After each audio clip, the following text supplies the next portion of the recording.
We could drive along an ocean reflecting the sun, or make a bed of green atop a wide open scene. Hi, I'm Sarah from Floral, and today I'm going to walk you guys through picking flowers to put within your bouquets. Picking what flowers to put is totally up to you guys. That's up to your artistic design, but there are a few elements to consider which will help make your choices a little bit easier. When you're creating your bouquets, you want to have 4 elements within them. We're going to have a volume flower, a texture flower, an accent flower, and greenery. Here today, I'm going to show you what I chose for those 4 elements. For greenery, I have here 3 different types of eucalyptus. I've got this baby blue here, parvifolia, and silver dollar. You don't have to have 3 types. I just love eucalyptus, so I want to see all the eucalyptus in this bouquet here.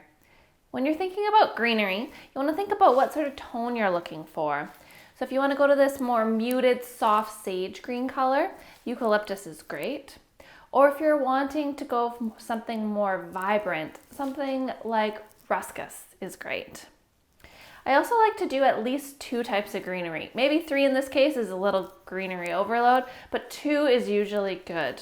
For my volume flower, I've chosen roses. The reason why you choose a volume flower is to take up the majority of space in your bouquet. Volume flowers can be things like roses or carnations, and they really form the bulk of your bouquet. These are generally the more cost affordable options for you, and they really set the tone for your bouquet. Next, I'm going to talk about the accent flowers that I have. So I've got some little mini carnations here, and I just love carnations. I think the hating they get is totally ridiculous. Carnations are awesome for so many reasons. They're super long lasting, they're crazy affordable, and they are super cute.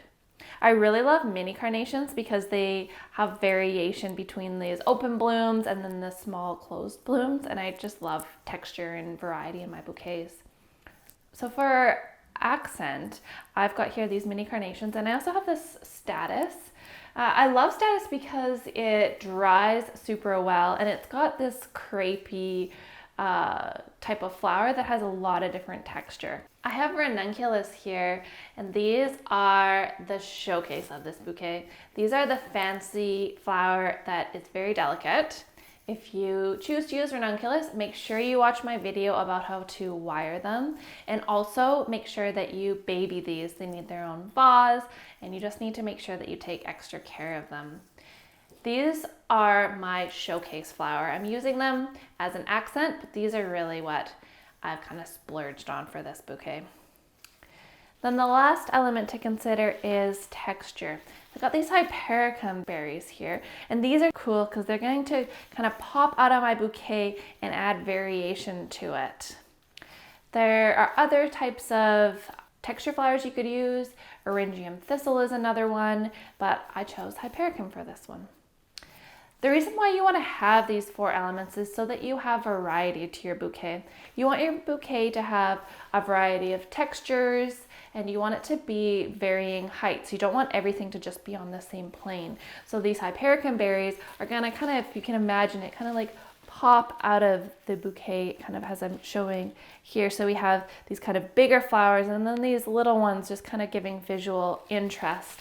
And then if you can imagine like these carnations kind of popping in, you can see here that I've got kind of a variety of textures here. Also, in choosing your colors, I decided here to obviously go with this pink and white theme here, but I still have a little bit of variation in tones. So I didn't want to go all pink and all white because I wanted to have some sort of gradation between the colors, so it wasn't just white and pink. So that's where these peach color hypericum come in, because they kind of bridge the gap between these whites and these pinks. And more pinks is also nice too. Like, you don't have to have, if you want to go one color scheme, you totally can do that. Just having the different flower types adds interest because they all have a little bit of a different look.